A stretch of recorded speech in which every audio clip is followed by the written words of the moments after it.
Okay, we have several questions already lined up this morning. And let me pull my notes here. So the first question is from Krishna Das. Dandavats, good morning, Guru Maharaj. Yeah. Good to see you both. Good to see you too. So my question is from something I read in chapter 22 of Jaiva Dharma, where Rajanath asked Raghunath Das Babaji to describe sadhana abhinivesh bhav, and the Babaji responds with a couple sentences that I guess I was a bit confused about. I was wondering if I could get some clarification on. So he says, this particular bhav is of two kinds corresponding to the two paths of sadhana bhakti, vaidhi and raganuga. Initially, bhav generates ruci in the heart of the devotee, later asakti, attachment, and finally rati. The scriptures in the Vedic science of the performing arts treat bhav and rati as symptoms, as synonyms, and so will I. In vaidhi bhakti, bhav is an unmanifest state known as shraddha. And first, shraddha matures and becomes nishta, steadfastness, which produces ruci, taste. In raganuga bhakti, however, bhav generates ruci right from the beginning. So I guess I was a bit confused because I often hear bhava as kind of something that comes after sadhana. And I guess especially that last sentence that in raganuga bhakti, bhav generates ruci from the beginning. So I guess that seemed like the opposite order from what I had heard mostly. Yeah, well, Bhaktivinoda Thakura seems to be distinguishing the stage of attaining bhava and graduating, if you will, from sadhana bhakti. The goal of sadhana bhakti is to attain bhava, which he refers to with the word rati. They're synonymous, but the word bhava can be used differently as well. For example, bhava means rati, but bhava also in Rupa Goswami's gradation is another word for mahabhav, which is the highest attainment in terms of development within prema relative to the Braj Leela. So there's two uses of the word bhava. Now he's using it in the opposite way, and he's basically saying that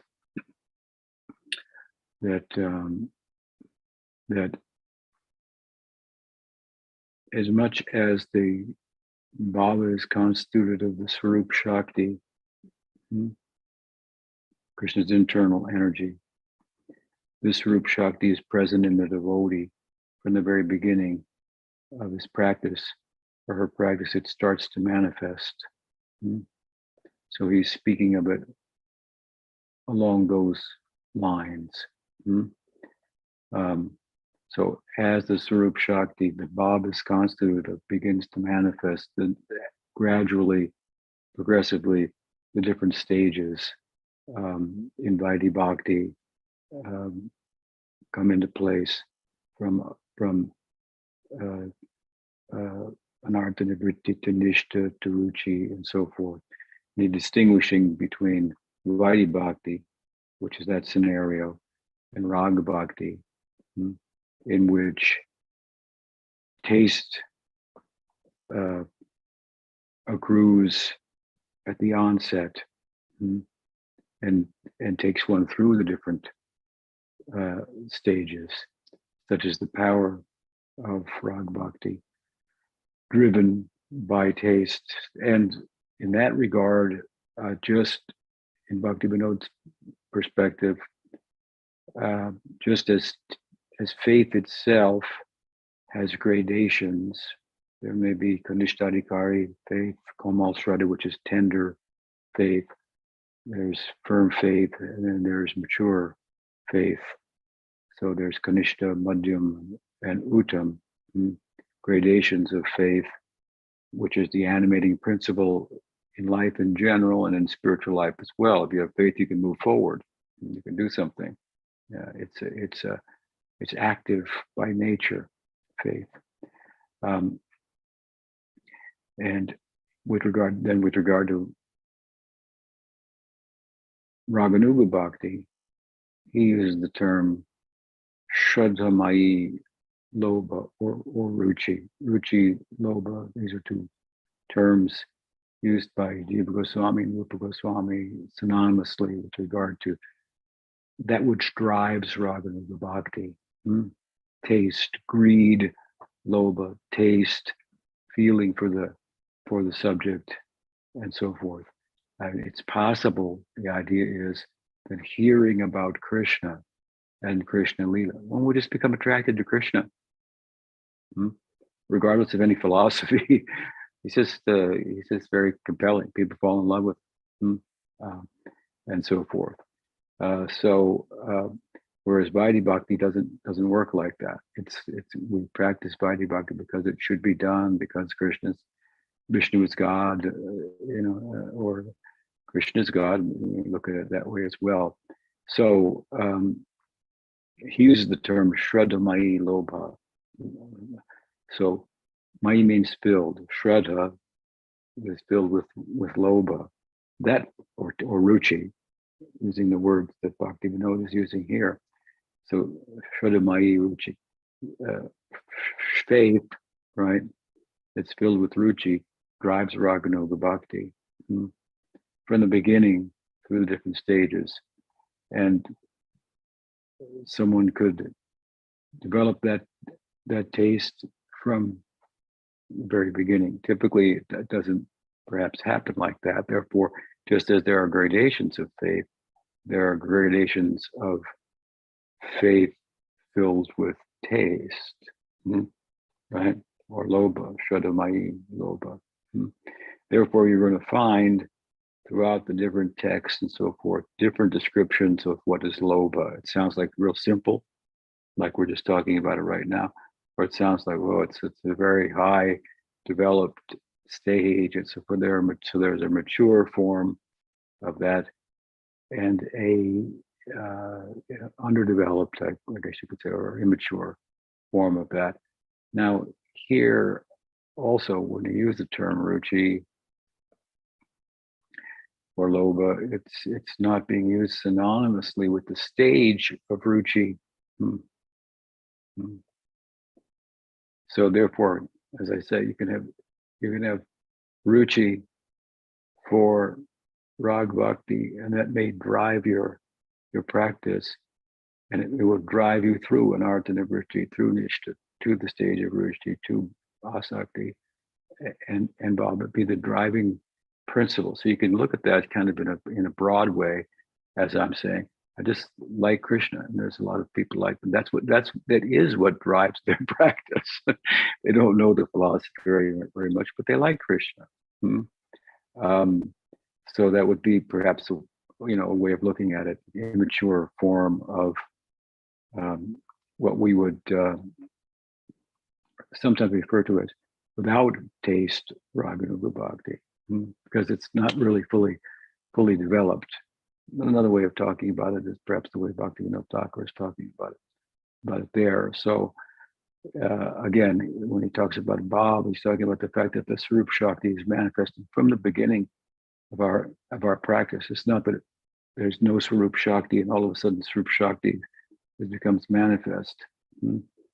Bhakti is constituted of Swarup Shakti. If sadhana bhakti is a form of Uttam Bhakti, which it is, there must be some Swarup Shakti in that. Certain practices such as hearing, chanting, worshiping the deity, and so forth, they are inherently bhakti. Whether you think of them as bhakti or not, they are inherently bhakti. So therefore, they're driven, they're manifestations of Krishna's internal energy. So all the devotees are hearing and chanting, therefore they have bhava in that sense. But they haven't attained the stage of bhava. Does that help? Yes, that was very, very helpful. Thank you very much, Guru Maharaj. Okay, good to see you. Good to see you both. Good to see you too. Haribol. Right. Okay, what else? So the next question is from Sadhvi. Dandavad Guru Maharaj. Right.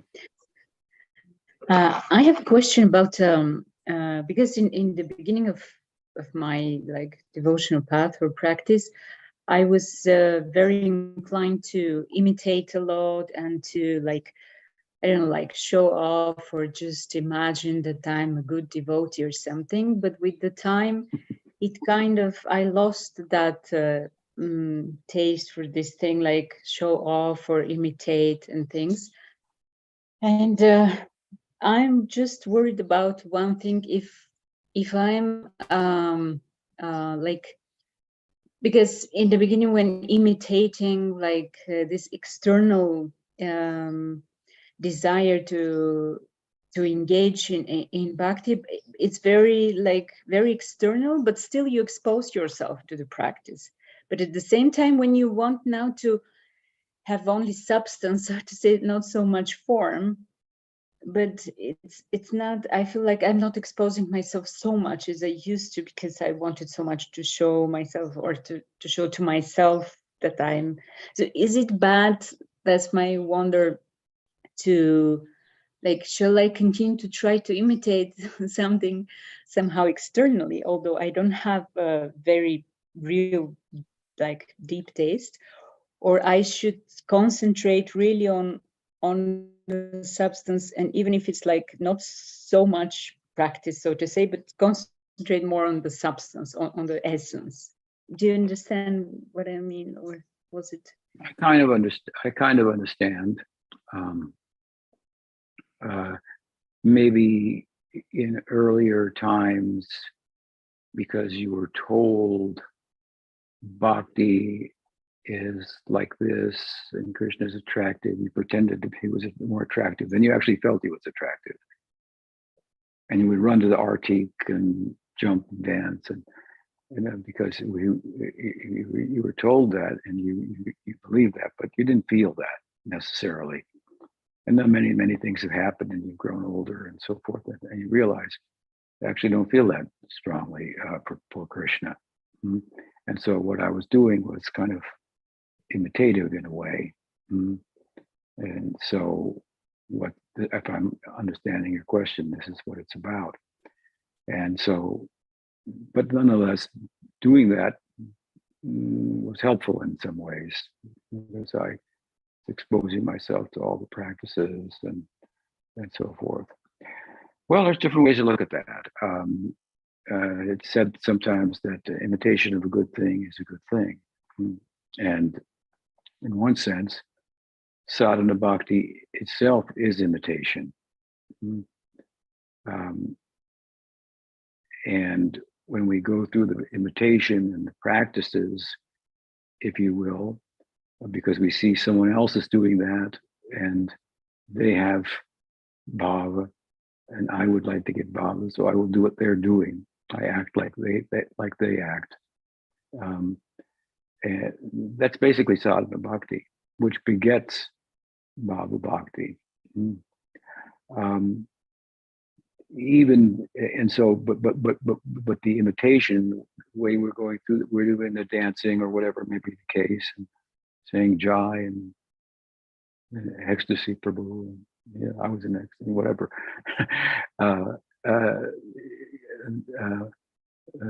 Those kind of statements, feelings, and activities are driven more by your intellect and actual feeling for the subject. Maybe not even your intellect, not well thought out, but by in your mind, it's supposed to be. Other people seem to be feeling it like that. I should too, or something like that. I don't know. So I think that there's a fine line there between imitation is a good thing and then imitation becomes a bad thing also.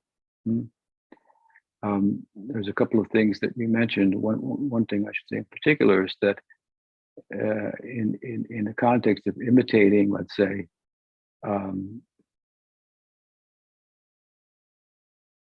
you seem to indicate that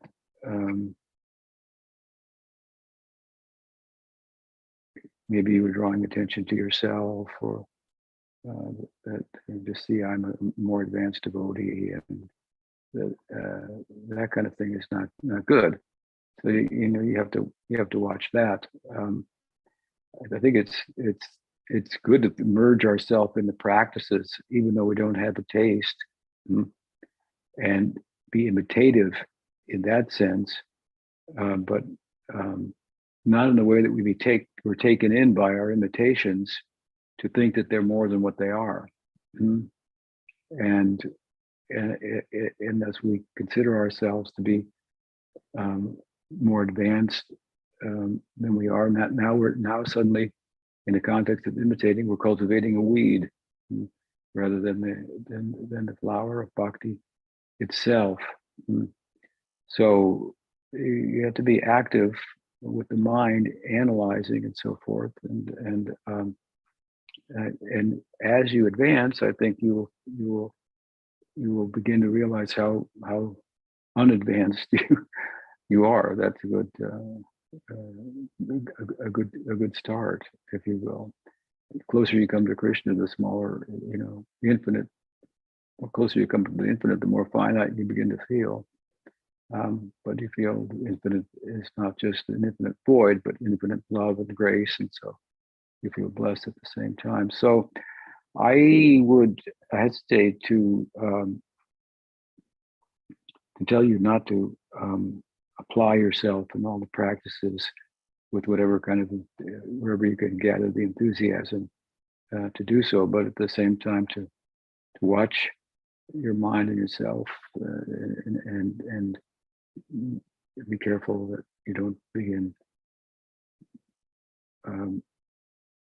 cultivating a weed in the name of cultivating bhakti. If you know what you're doing, you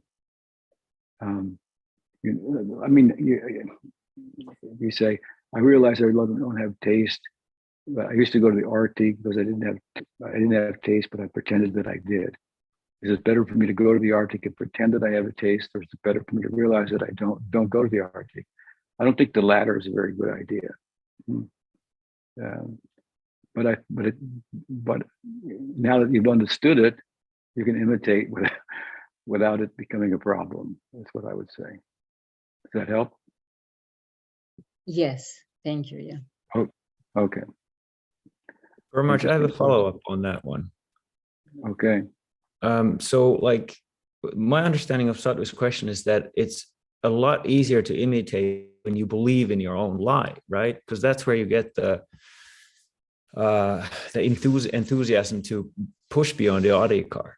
So then maybe I'm not right about this, but the way I understood Sadhu's question is that it's kind of like either or, like either you cheat yourself and you get that enthusiasm from the fact that you get a certain self-image for thinking about yourself as more advanced, or you realize you're not advanced and it automatically takes down your enthusiasm because it lowers your self-image as a devotee.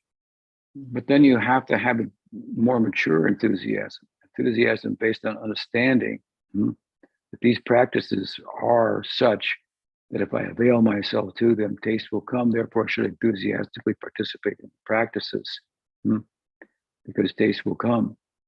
So that's why I say that even that's an imitation, but it's different than imitating that will have negative effects. And it will take more devotion, more thoughtful, introspective participation in the practices. Does that help? Yeah.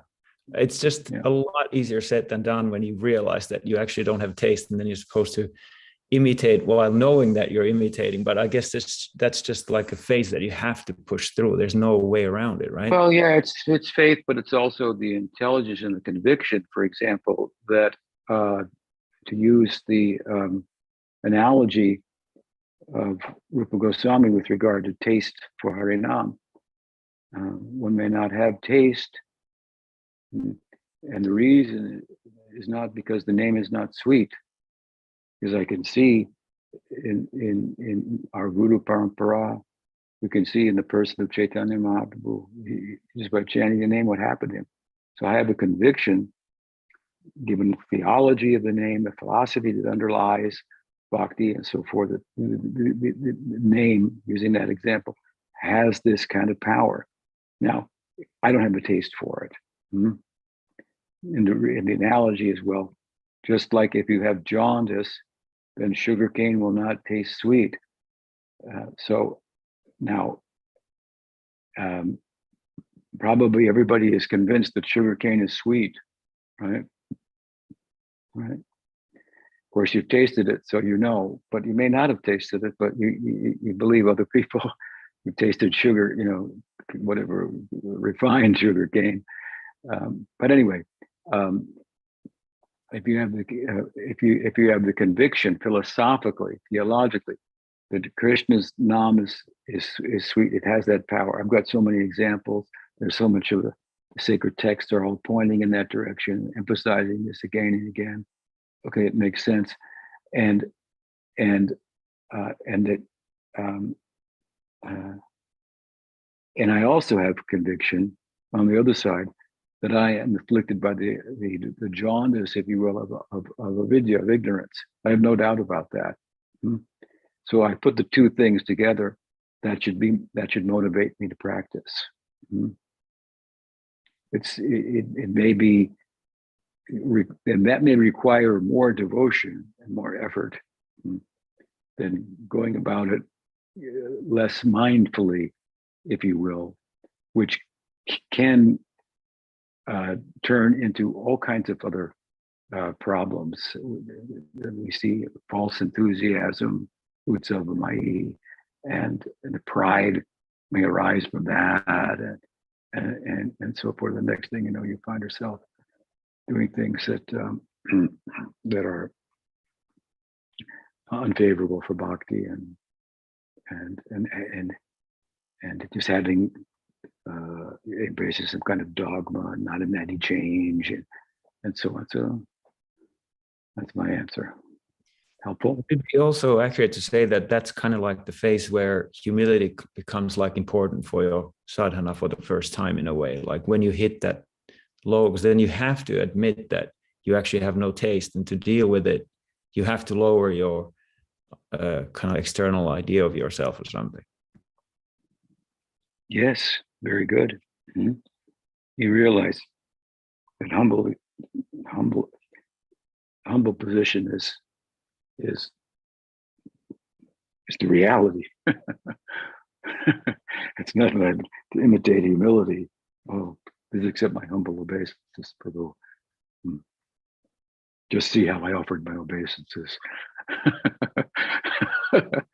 You actually understand, then humility becomes natural and spontaneous. So we want spontaneous humility, something like that.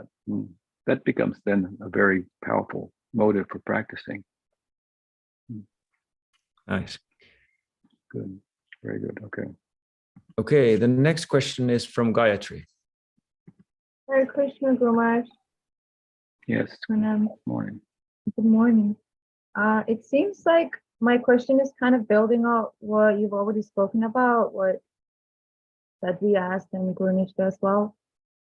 But I'm going to ask it anyways, and it's in regards to prayer. So as you might remember, I'm taking care of my friend's deities for a few months. So I'm spending some time in front of the altar. And I'm kind of lying there on the ground, head down, and I just find my mind being completely empty. It's kind of heartbreaking. But it's like I don't even know what to ask for, you know. I don't want to ask for things, but I just realized that it's like there's no devotion there. I don't even know what to pray for. And I just want to hear some advice, like, what are we actually to ask Krishna for? It's not material things, but like, how do we pray to, I don't know, for devotion, for enthusiasm, for the, I don't know, just for the will to like be better in a spiritual life. Well, I would say, in the least, we could pray for material things. That's not the highest ideal. We've talked about that before. And if you're going to pray for material things, pray to Krishna for them. I've known some devotees that thought, I shouldn't pray to Krishna for material things, but I want them, therefore I'll become a devotee of Lord Shiva. Because no, you shouldn't think like that. Even Shiva's ability to or any other god or goddess to bestow any benediction. It comes from Krishna himself. So therefore the Bhagavatam says, Tivrena bhakti yogena yajetam purusham param akama sarvakama va moksha kama. Whether you have all desires, no desires, or desire for mukti, whatever it is, you should do bhakti yoga to Krishna, which would mean you aspire for, desire those things. Of course, we learn that ideally, Krishna has something to give that's much greater than ordinary things, or even freedom from those things, which is mukti. He has himself to give. Wow. And so we should approach with that in mind. When I was very young, what I would pray for was kind of strange in a way, but after every round, I'd pay my obeisances and I would pray to Krishna to that I could be sincere about being sincere. That was my prayer for years, that I could be sincere about being sincere, just to say, that's how I kind of perceived myself. Probably pretty accurate. And it was very effective. So you can try that. But yeah, do not, if you really genuinely feel that you don't have any devotion, any feeling. Pujapad Sridhar Maharaj used to say, this is a sign of real devotion. Then one devotee said, but Guru Maharaj, what if we really don't feel? He said, really? You're really making progress. So, it's like coming from negative numbers to zero. If you realize, well, I'm just in negative numbers, and that's where I'm at. That it's like if you're addicted to a drug, the beginning to the cure is to recognize that you've got the problem. To the extent that you don't recognize you have a problem, you cannot take up the means to cure yourself, because you think, well, I'm not really addicted. I could give it up. At a certain point, you realize you can't. You actually have this thing called addiction, and there needs to be a treatment. So yeah, I mean, there's a long period where there may be a period in the beginning where there'd be a taste, because Krishna is very generous to get us going.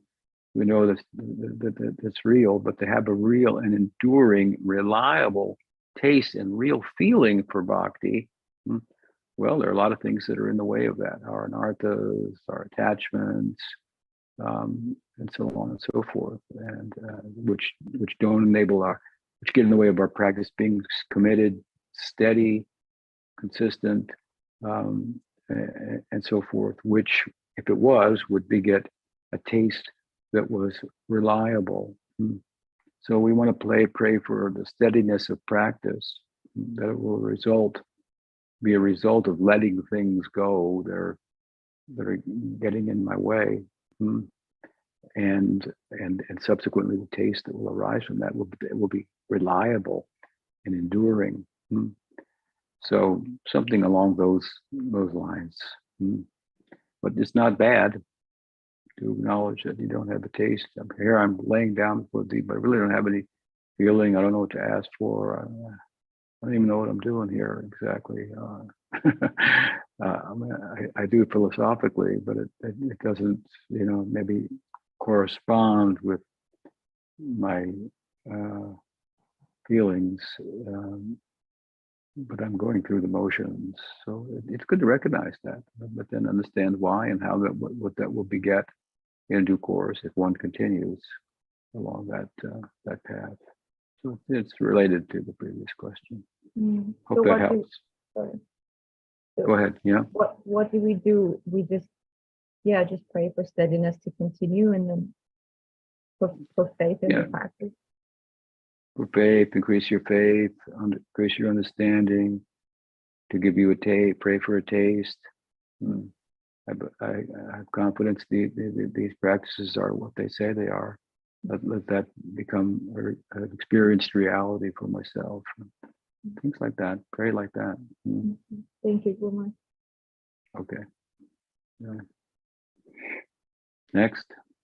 Okay, the next question is from Madhu Mangal Radhakanta. He asks, I'll kind of go slow so that Shamsundar can keep up with me.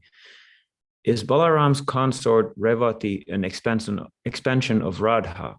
Also, does Revati have a particular specific purpose?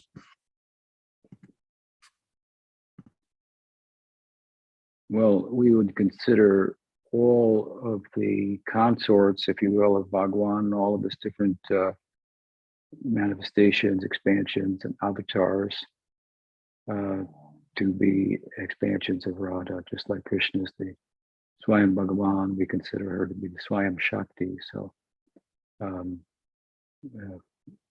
she's there in another form for the queens of Dwarka, and another form for Narayan and Vaikuntha, and so forth. Balaram is a bit peculiar because amongst the different expansions and avatars of Krishna, Balaram is his expansion, but he also appears as the first avatar as Mahavishnu. He's peculiar in that he is the one expansion of Krishna who is not emotionally complete without Krishna. The others are all emotionally complete. Narayan is emotionally complete in himself. He doesn't have all the emotions of Krishna, and taste all the rasas, but he's emotionally complete in himself, similarly with his avatars. Balaram is not emotionally complete without his connection in fraternal love to Krishna. So that is our focus on. That's the full face of Balaram.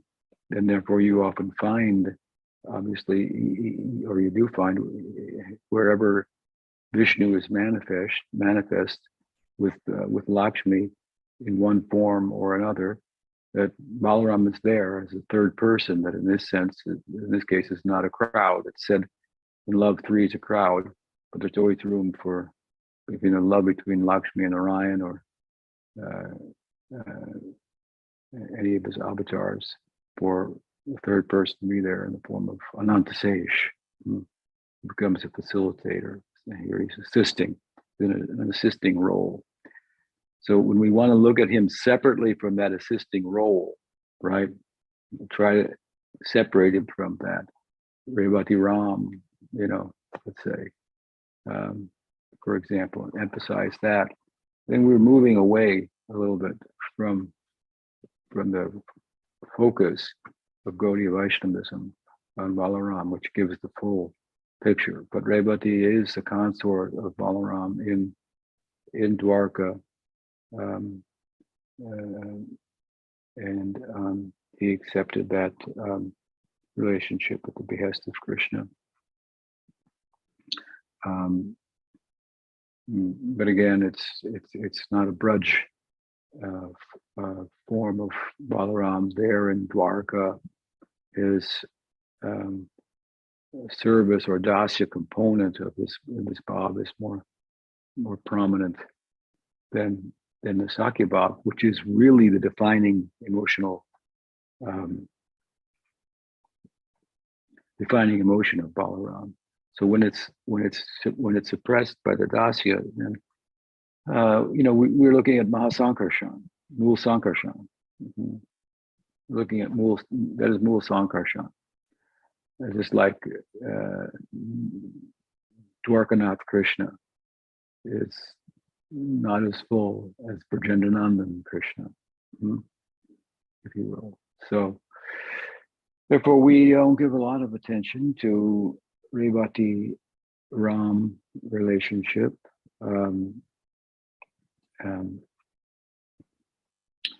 In comparison to the fraternal love that Balaram expresses for Krishna. I hope that helps.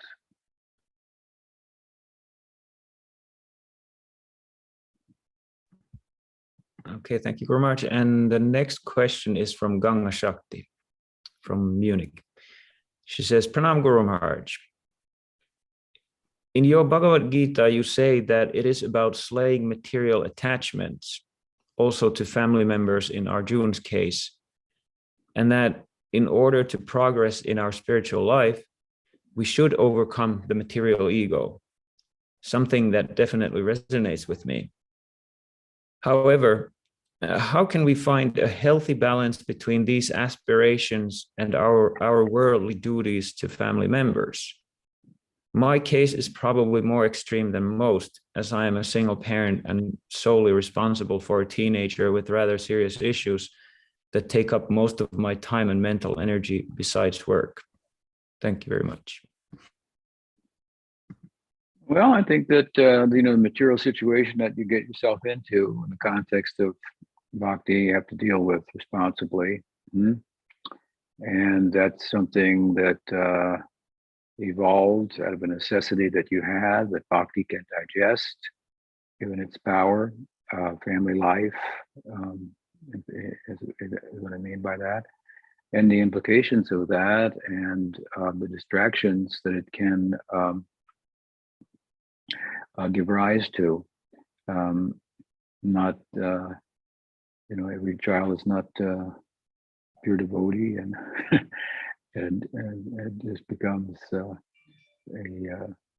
member of the congregation, if you will, in your house. They have other desires, that karmic trajectory, and so on and so forth. And as it manifests, well,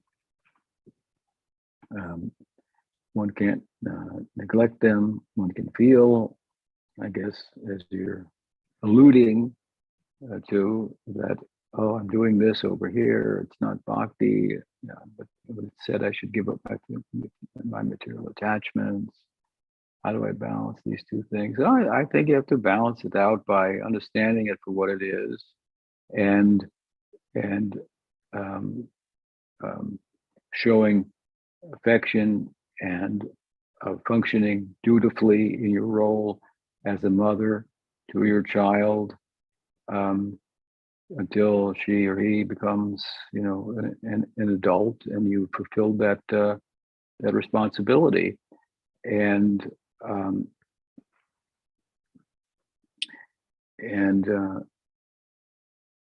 you have to do that,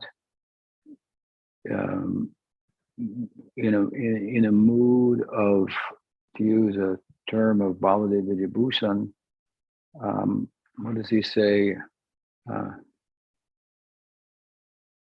Sanishta, what is his terms? Parinishta. Parinishta, and Nirapeksha. So the Sanishta is a devotee who has material desires, is doing bhakti for some material gain, amongst other things,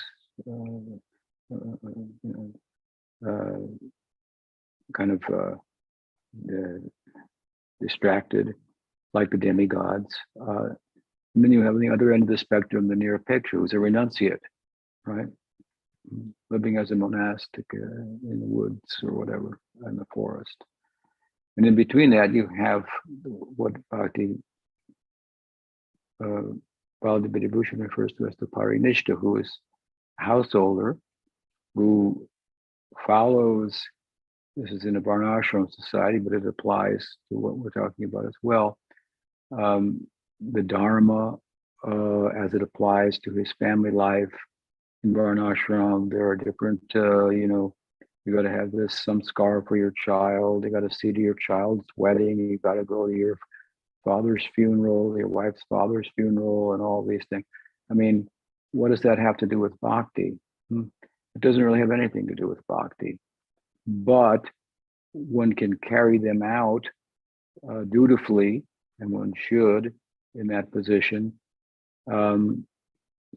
to set an example for others. Of course, in the way that Baladeva Vibhusan was talking about it, it's in a Varnashram society, and so that people will not think that bhakti is a foregoing of, all the moral norms and everyday life and irresponsible and so on and so forth.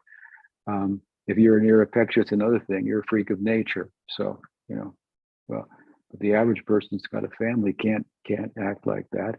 If they're dismissive of or they're not responsible in terms of duties to their children and their partner and so on and so forth, what kind of example is that for people in general?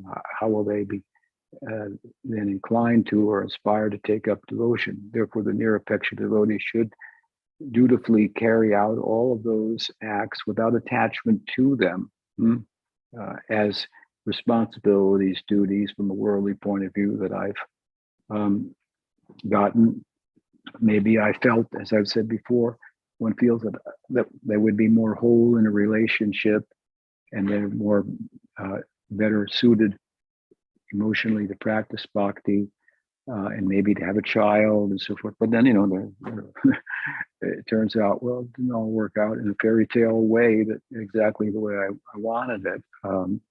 And husband could leave you, you could have one child, the child could be disobedient or could have other, issues that are very time consuming for you to deal with and so forth.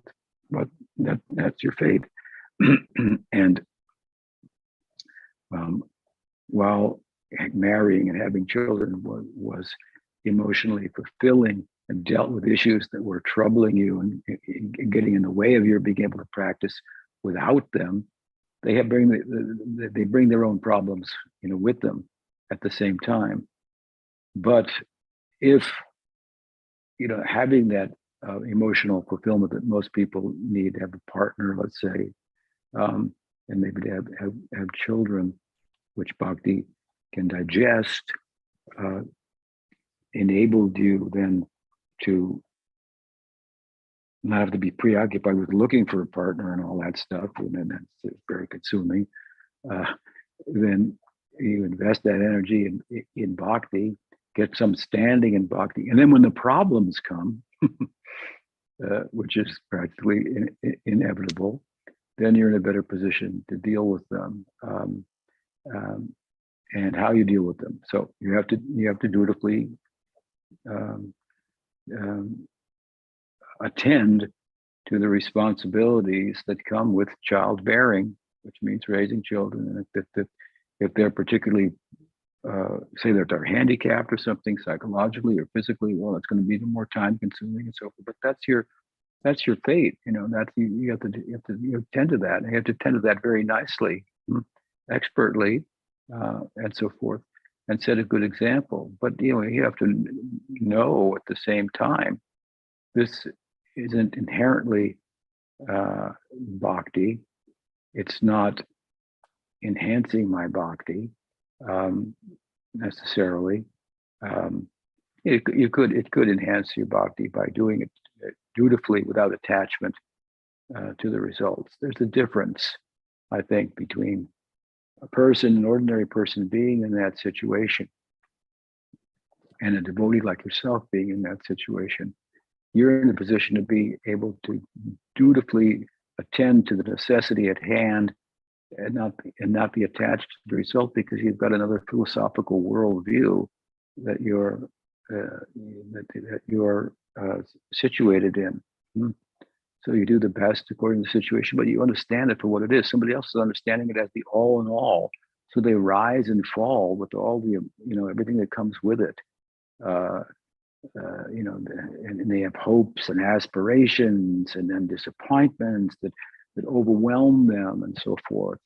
So if one is more philosophically situated and situated in bhakti, one can carry out those things and not be carried away by the ups of it, the downs of it, and so forth. It's just, this is my fate. I'm doing this. I do it responsibly. I do it with regard to children, feeling for them and concern and so forth. But my ideal is something that transcends this. It's more than this. It's the bigger picture You have to stay within the bigger picture and do those things. And I shouldn't think, and this is probably the problem that a lot of devotees have, like, I'm doing one thing, but the scripture says this, I should give up, and I'm not. Am I doing it? Don't waste mental energy on that. Do the things. Those things are all there. They're a calling that you have, whether it's a child or a pet or whatever it is. You got to take care of them. And yeah, it's not like going to Arctic to clean your children's diapers or whatever. But that you should do it and do it nicely and feelingfully and so forth. But still, you're detached from the result. Your whole result of your life, in other words, is not that.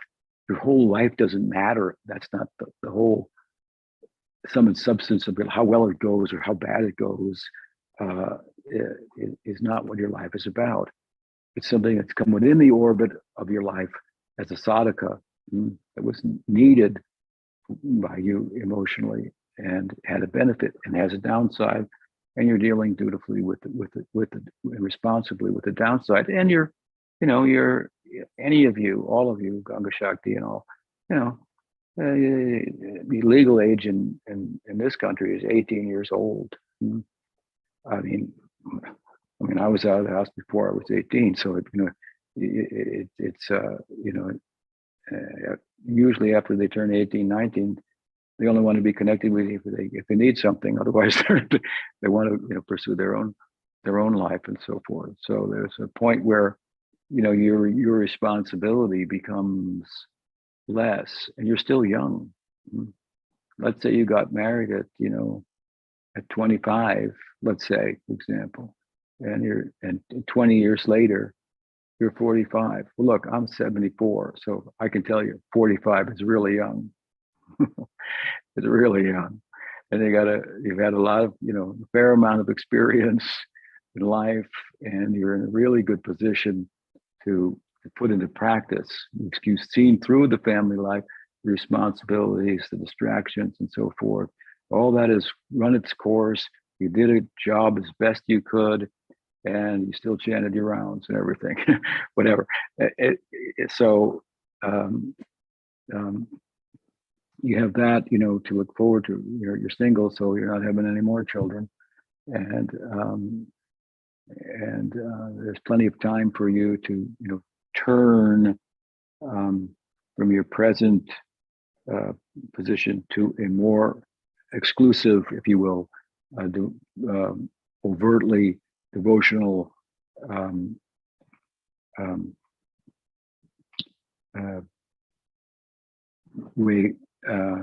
way forward. And I think you should look forward to something like that. Call it vanaprastha or whatever you want to call it. But that's how I would look at it. Don't get neurotic about it. That the Bhagavad Gita says I should give up attachments, but here how can I give it up? If I give up my attachment to my daughter, who's underage or who's like this or that, what will happen? No, you have to. You have an obligation to them. Bhaktivinoda took care of 12 or 14 children, so quite a handful. And in the end, last 4 years of his life, he had nothing to do with it. It was all done. That was all done. Of course, he was writing books in the meantime and everything, but he was dutifully engaged had a job with the government and so on and so forth. So it's a kind of, we need a holistic, organic understanding of bhakti, not a credit card understanding. I'm going to buy it now, I'll pay later. You have to have an integrated and organic and holistic understanding of how this has come to you, where you are in it, and be at peace with yourself in terms of where you're at, that you're not, chanting 64 rounds a day and just hearing and chanting and whatever, be it, that's not your position at this point, and that's okay. that's not an excuse for being lax. And so within your own situation, you can't be lax. You have to apply yourself. I hope that's helpful. Okay, thank you very much. And the next question is from Rajahari. He says, can we talk to others about Krishna at any point in the bhakti process, or must we have a particular qualification to do so? Thank you very much. Well, I think that we can talk to Krishna, about Krishna, to anyone, and we'll be able to do so effectively relative to our standing in bhakti or our adhikar. So naturally, the things that are exciting to us, that drive our life, that are our main focus and preoccupation, is something that we want to share, and we'll find that we can only share it with like-minded persons. So we may find that persons that previously I was like-minded with for other reasons, now that I'm a devotee, I can't share in the same way. I can't be as close with them. Others, but I can find out who I am close with by sharing my inspiration about Krishna and his teaching and so forth, and see where it lands. So I think that it's just very natural, even for a very beginning person who's not even initiated, who went to the temple and got enthusiastic, saw the beautiful deity and heard the lecture, to go and tell somebody else about it. There's no restriction on them doing so, right? But the extent to which they can effectively share what Krishna's like is relative to their own adhikar, or eligibility and understanding. If we find people are not receptive, and if we feel limited in our capacity to explain Krishna consciousness to others as we grow and understand how deep it all is and so forth, then we may think, let me become more spiritually advanced before I try to preach this to others. Maybe that's what you're speaking of. There may be a sense like that arises. Still, you can share something with somebody. There was a strong tendency in a ISKCON when I was a member of the guidance of Prabhupada for everybody to preach to anybody and everybody. But we really only preached according to our understanding. We did so enthusiastically, and we may understand very much more now, but not be able to share that very much more with everybody. So, but basically, no. There's it depends, I guess, what level you're talking about. Should I talk about Krishna with others, or should I, wait till I have more adhikar? Depends what level you want to talk. You want to give classes, and you might feel I need more adhikar, and let others who have more adhikar do that. So there's a place for that. Still, you may find yourself in a situation where you certainly have the adhikar to share on some level with the persons that you may be with, certain circumstances, and if the situation presents itself, then it would be appropriate to share with them. Without fully understanding maybe your question, I've tried to answer it best I can. If there's something more that you want to say to clarify your question that I may be able to weigh in on, I'd be happy to do so. Okay. Actually, I had a follow-up on that. Some time ago, a few weeks ago, one of the members of our Sangha wrote this question on the Sri Chaitanya Sangha Facebook page. He was talking about how he lives in a small town, and there's a lot of people who are not, they're kind of like evangelical Christians and stuff like that, all kind of like, people who are not interested in like alternative spirituality. And he wanted to share Krishna consciousness with them. And so he was asking for some kind of advice from the other devotees, like how should he do it? And he got a lot of these kind of responses that says like, just give a good example. Like, don't try to tell them anything about Krishna, just like be a good person. And the way I saw that, to me, it felt like it's a little out of balance to the other extreme. Like, I know you've said a lot of things like that. And my understanding is that you said them because you try to counterbalance this like super evangelical kind of like exactly what you were describing. So is that really what you want out of your disciples, that we don't say anything about Krishna, we just give a good example? Or like, could you say something about that? Well, it might be a good example to say something about Krishna. There you go.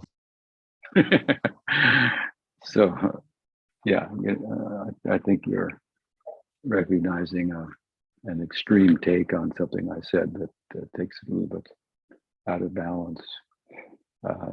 In a community like that, some people are going to be more thoughtful than others, and there's certainly ways to connect with them on principles of their own faith, and then plumb the depths, what the implications of that are, and then demonstrate how they apply to yourself in your own faith as well, and you find common ground and so forth. So if you're so disposed and you want to share, then there's a thoughtful way to do that, and then there's a mindless way to do that. That's we want to militate against, if you will, and emphasize example. Both things should be there. Nice, thank you. Kishore has a follow-up question. What do you think of devotees keeping their guru a secret? Well, there is a statement like that in the Shastra.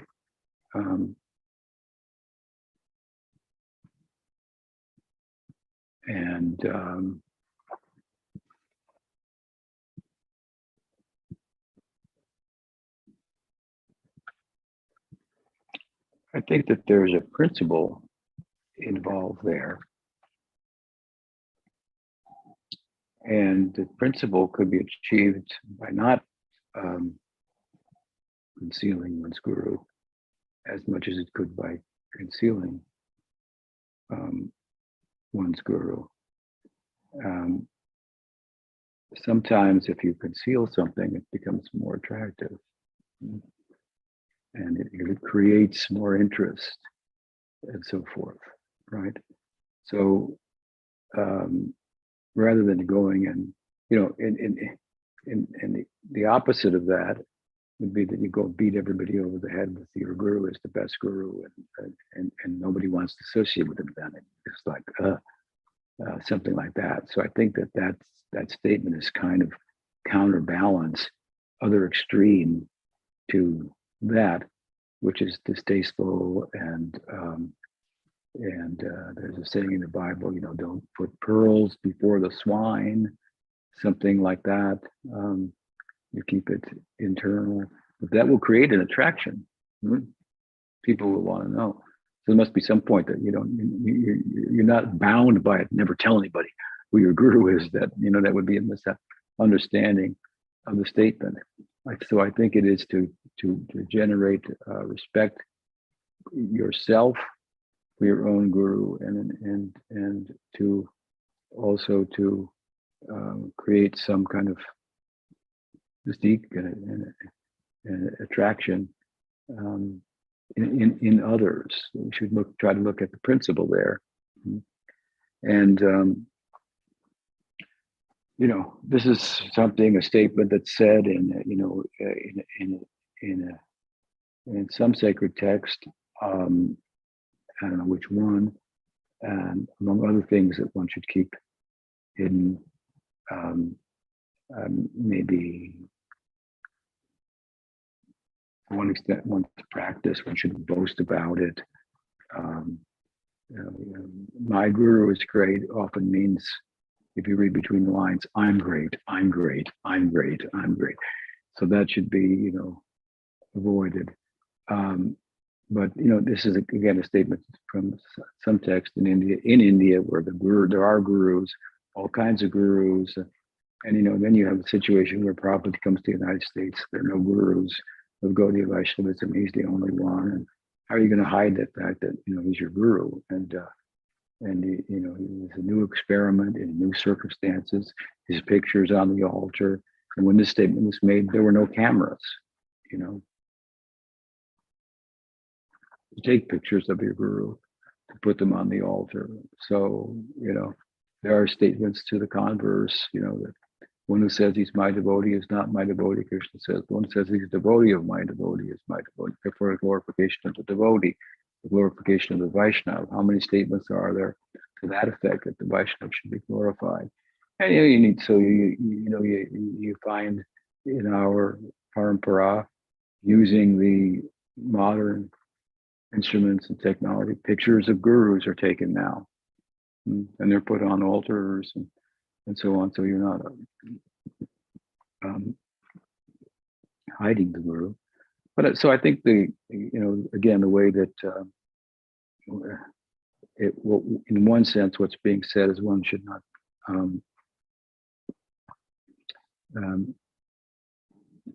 this is a sacred thing.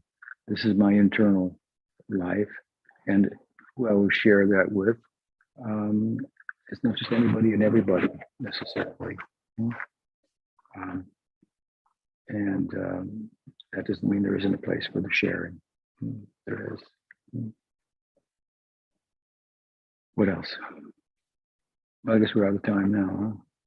There's actually one short question from Madhunam from Chile, if you want to take it. Okay. He says, why do some Gaudiya Vaishnavas worship only Jagannath on the altar, meaning no Baladev and Subhadra? For example, Srila Bhaktivinoda Thakura Maharaj, in some of his temples, they only keep Lord Jagannath on the side of the altar. Well, there's probably not room for the other two. May be the case. I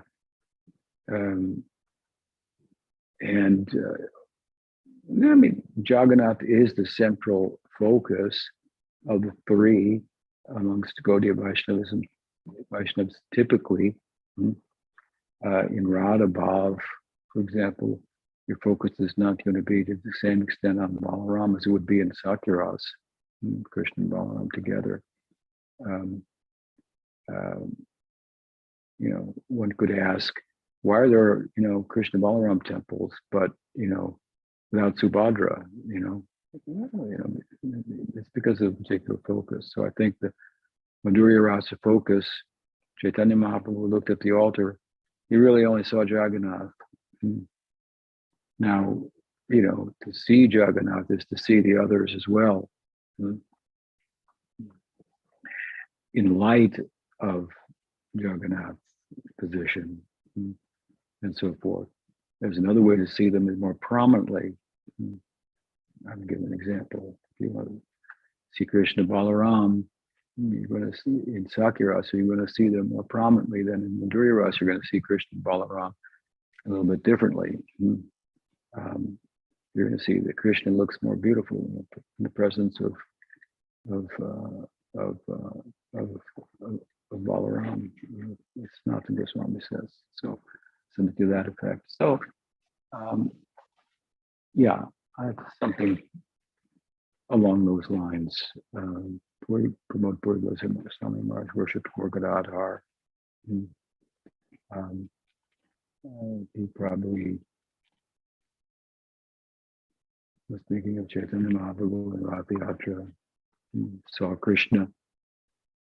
He saw Jagannath in different ways, but the primary way that he saw him was wearing a peacock feather and holding a flute. So that's not how most people see Jagannath. That's not how he's dressed and decorated, but Chaitanya Mahaprabhu saw that. So they're focusing on that particular, vision and putting him there, something like that. Which means, as I've said before, Dwarka is a moment, or Jagannath Puri is a moment in the Dwarka Leela. That moment in the Dwarka Leela where Krishna is remembering Vrindavan and yearning to return there. And Balaram and Subhadra only transform upon seeing him. Seeing that happen to him, it happens to them. So he's the central focus. So to extract him out, put him there. Nothing wrong with that. And that may be some of the thoughts behind it. Thank you for the question. So I think we're reached the end of the time today. Nice to be with you all. Hope to be with you next week. Gaur Bhaktivinoda ki jai. Gaur Premanand. Hari Bol. Hari Shri Bol. Guru Maharaj ki jai. Wow, that was powerful. I think other people are recognizing the same thing. Just a quick note. Let's see. Madan Mohan is giving his class next Thursday on the Prem Bhakti Chandrika Song 2. So check it out if you have time, and I'll see you all next week. I hope you all have a wonderful week, and your sadhana is strong. You'll be happy. Okay, Hari Bol.